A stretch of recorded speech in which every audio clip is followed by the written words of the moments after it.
po at magandang hapon po to all our congressmen and with the permission of our secretary, I'd like to state that the National Wages and Productivity Commission has two mandates. The first is to set the minimum wage to protect the most vulnerable workers.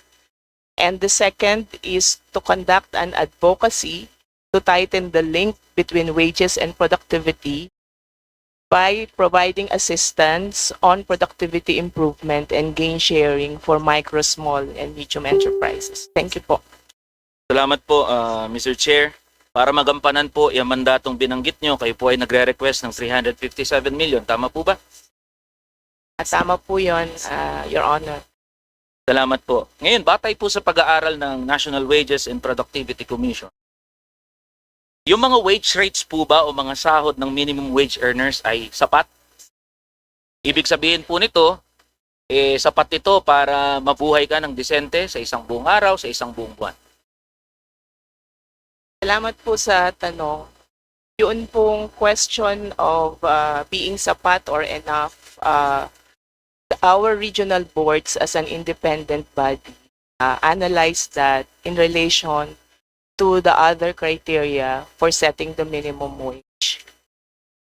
Because we have 10 criteria for setting the minimum wage. And some of the criteria are contradictory in nature. That is why they have to do a careful balancing act to identify the appropriateness of the minimum wage to be given to a particular region, recognizing the needs of our workers and their families without at the same time affecting or kung meron mang effect, very little the capacity of employers to pay, and it would also respond to the country's economic development objectives.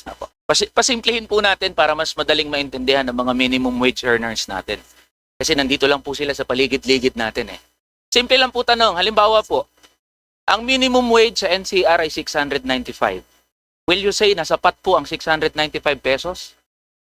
Yes or no lang naman po yun. Ang pwede ko po siyang sagutin, for my personal use, it is not sapat because I have meron no akong family at scholars na binibigyan. Pero meron din po sa ibang pamilya na sapat iyon.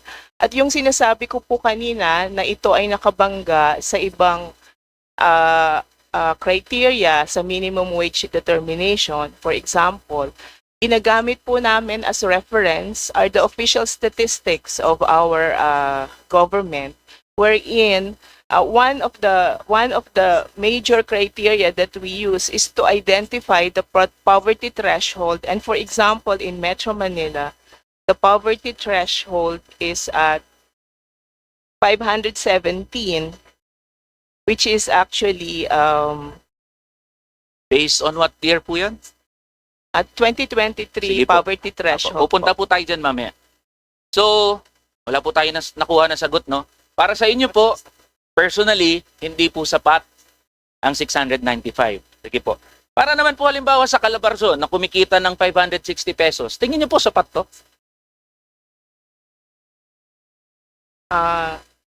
Sa Calabarzon po, ang poverty threshold sa ang poverty threshold sa Calabarzon ay 508 pesos. At ang kanila Based on what year po yan? Ganun pa rin po. 2023. 2023. Okay po. Yung sa Region 3, halimbawa, 550 pesos. Sapat po ba, tingin nyo? Sorry, saan po? Sa Region 3 po. Okay. Sa Region 3 po, ang atin pong daily equivalent ng poverty threshold for a family of 5 ay 528 po. So ano po, sapat po ba o hindi? Sinasabi ko lang po yung poverty threshold. Apo. So ano po ang categorical na sagot niyo po? Ang sagot po dito, kung ito po yung itinakda ng Philippine Statistics Authority, ito po yung tinatawag nila na basic subsistence na kailangan po ng isang pamilya. So Region 5, 435 pesos, sapat po o hindi?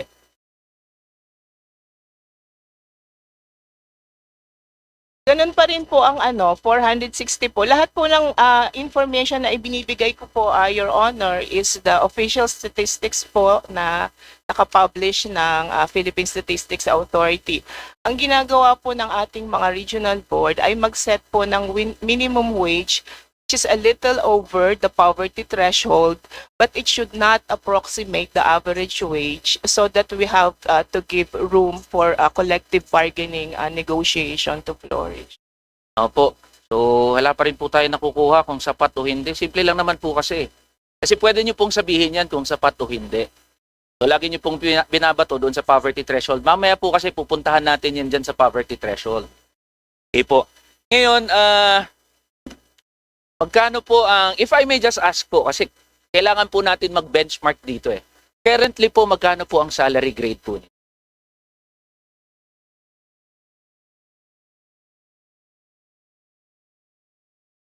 29 po. 29. Magkano po ito monthly? Nasa 160 plus po. 160,000. Nasubukan niyo po ba na maging minimum wage earner? Sapagkat Hindi po. ako po ay nag-aral ng mabuti, mahirap lang po kami noon at nagsikap ako Opo. para maging competitive. We recognize that po. Marami rin po na mga nag-aaral na mga minimum wage earners natin. Pero nananatili na minimum wage earner. So, hindi naman po natin kine-question yung level ng pinag-aralan natin. Ang tinatanong ko po dito, hindi nyo po masagot ng diretsahan kung sapat ba o hindi ang kinikita ng minimum wage earner mapa-NCR o probinsya dahil hindi nyo po naranasan maging minimum wage earner. Tama ho ba? With due respect, Your Honor, I have actually answered your question that in my case, it is not enough. But as I said, the question is relative depending on the situation of the person.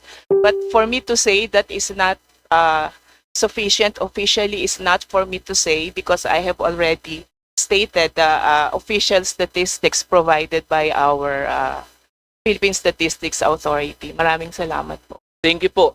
Naintindihan po natin yung predicament ni ma'am. Ngayon po, pwede niyo po ba kaming i-guide sa kung ano uli ang basis sa pagde-determine ng minimum wage? Sa atin pong pagde-determine ng minimum wage, tayo po ay guided, ang atin pong mga regional boards ay guided by 10 criteria for minimum wage determination and we can actually group them into three. The first, as I mentioned a while back, is about the needs of workers and their families. The second is about the employer's capacity to pay. And the third is the requirements of economic development. Mag-agree po ba kayo na ang mga nakaraang wage orders na inilabas ay hindi tumutugon doon sa needs of Filipino workers and their families? Katulad po ng nabanggit ko sa inyo kanina, yung ating pong desisyon ng ating mga regional boards ay nakabatay po doon sa mga criteria na yon na nabanggit ko at ito ay kanilang binabalanse ng mabuti upang kung ano man yung increase sa wage na ibibigay sa mga workers ay masisiguro natin na hindi makakaapekto sa economic development goals ng ating bayan and at the same time maibibigay po ng ating mga mamumuhunan sapagkat ang demand for labor po is a derived demand. So kung wala pong trabaho, kahit gaano kataas yung iset natin na minimum wage, hindi rin po ito mabibigay kung wala hong mga kumpanya or mga maliliit na negosyo na mag-e-empleyo po sa kanila. Kaya masasabi natin na napaka-delicate ng role at napakahirap ng desisyon na ginagawa ng ating mga regional boards sapagkat number one, ito ay political, ang issue po ng sahod. But at the same time, they also recognize that even if the issue is political, they have to put science into it to make it an effective policy. Salamat po.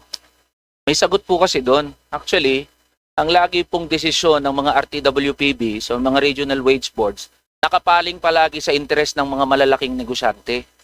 Kasi lagi pong binabanggit kapag magtataas ng sahod, kailangan nating mag-strike ng balance. Kailangan nating intindihin ang mga negosyante. Paano naman yung mga manggagawa? Hindi iniintindi.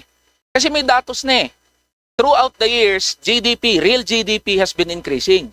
Also with labor productivity. Ibig sabihin, ito yung aktual na nagagawa ng mga manggagawa ng mga serbisyo at produkto.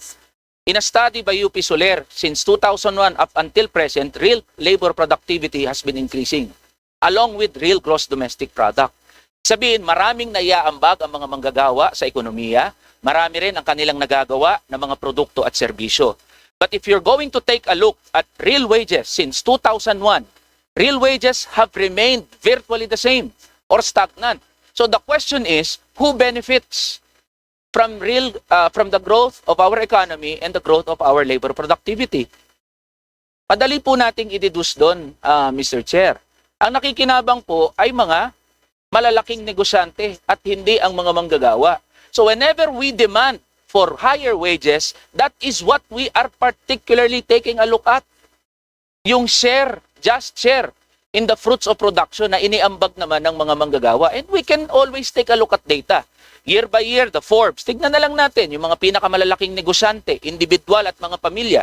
They are reporting billions of pesos every year in net profits. And yet, pag tinignan ang mga manggagawa, mga minimum wage earners, grabe naman ho, kadusta-dusta ang kalagayan, hindi tumataas ang sahod ng mga manggagawa.